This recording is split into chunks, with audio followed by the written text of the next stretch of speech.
एक तरफ Iran America की बातचीत हुई, दूसरी तरफ भारत यूएई में मीटिंग हुई है। इन दोनों तरफ जो मीटिंग और बातचीत हो रही है उसके मतलब क्या है, इस वीडियो में हम समझेंगे। नमस्कार, आप देख रहे हैं न्यूज़ 18 का डिजिटल प्लेटफॉर्म। मैं हूं आपके साथ श्रुति श्रीवास्तव। अमेरिका और ईरान के बीच होने वाली बातचीत रद्द हो गई है। शुक्रवार देर रात ईरान के विदेश मंत्री अब्बास अराक्ची इस्लामाबाद पहुंचे थे। इसके बाद अटकलें लग रही थीं कि दोनों देशों के प्रतिनिधि फिर मिलेंगे, लेकिन अब्बास अराक्ची इस्लामाबाद में पाकिस्तानी आर्मी चीफ आसिम मुनीर से मिलकर वापस लौट गए। इसके बाद ट्रंप ने भी अपने दूतों की यात्रा रद्द कर दी है। विस्तार से समझिए। दरअसल इस्लामाबाद में जिस बड़ी अमेरिका ईरान वार्ता का इंतजार किया जा रहा था, वह शुरू होने से पहले ही पटरी से उतर गई है। ईरान के विदेश मंत्री अब्बास अराक्ची के अचानक पाकिस्तान से रवाना होने के बाद इस दौर की बातचीत लगभग खत्म मानी जा रही है। वहीं भारत और यूएई में हालात को लेकर चर्चा हुई है। भारत के राष्ट्रीय सुरक्षा सलाहकार यूएई पहुंचे हैं। ईरान अमेरिका की बातचीत की बातें करें तो अराक्ची शनिवार को इस्लामाबाद से निकल गए, वो भी अमेरिकी प्रतिनिधिमंडल के पहुंचने से पहले। इस दरमियान उन्होंने पाकिस्तान के प्रधानमंत्री शहबाज शरीफ, सेना प्रमुख फील्ड मार्शल आसिम मुनीर और उप मुख्यमंत्री इसाक डाह से मुलाकात की। पाकिस्तान टीवी यानी कि पीटीवी के अनुसार इन बैठकों में पश्चिम एशिया के हालात और क्षेत्रीय मुद्दों पर चर्चा हुई, लेकिन सबसे बड़ा संकेत यह रहा कि अराक्ची ने पूरे दौरे के दरमियान अमेरिका से सीधी बातचीत की कोई योजना नहीं रखी। ईरान पहले ही साफ कह चुका था कि इस्लामाबाद में यूएस के साथ कोई डायरेक्ट मीटिंग नहीं होगी और पाकिस्तान सिर्फ संदेश पहुंचाने की भूमिका निभाएगा।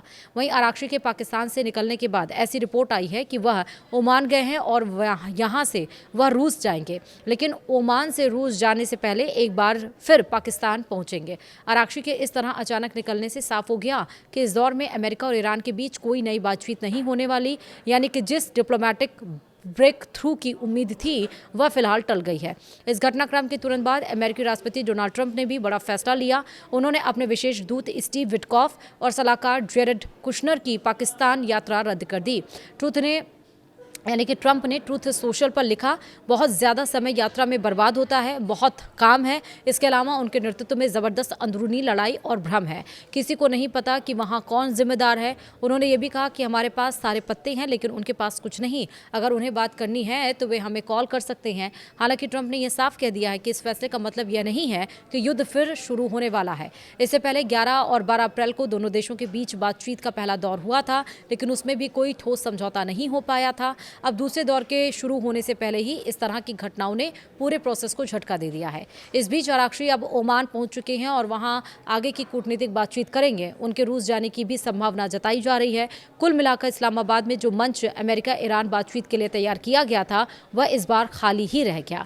वहीं ईरान के मशहूर मशहद शहर में हाल ही में एक बड़े से चित्र का अनावरण किया गया और इसी चित्र ने एक बार फिर से सनसनी फैला दी। इससे ईरान के नए सर्वोच्च नेता मुस्तफा खामनेई की जिंदगी को लेकर नए सवाल उठ गए हैं। इस चित्र में मुस्तफा खामनेई उन नेताओं के साथ दिखाई दिए गए हैं जिन्होंने अमेरिका इजराइल के हवाई हमलों में मारा गया माना जाता है। यह चित्र एक सार्वजनिक कार्यक्रम में अनावरण किया गया जिसमें इस्लामिक गणराज्य के कई अधिकारी मौजूद थे, जिसमें मुस्तफा खामनेई के अलावा उनके पिता अली खामनेई का चित्र भी है।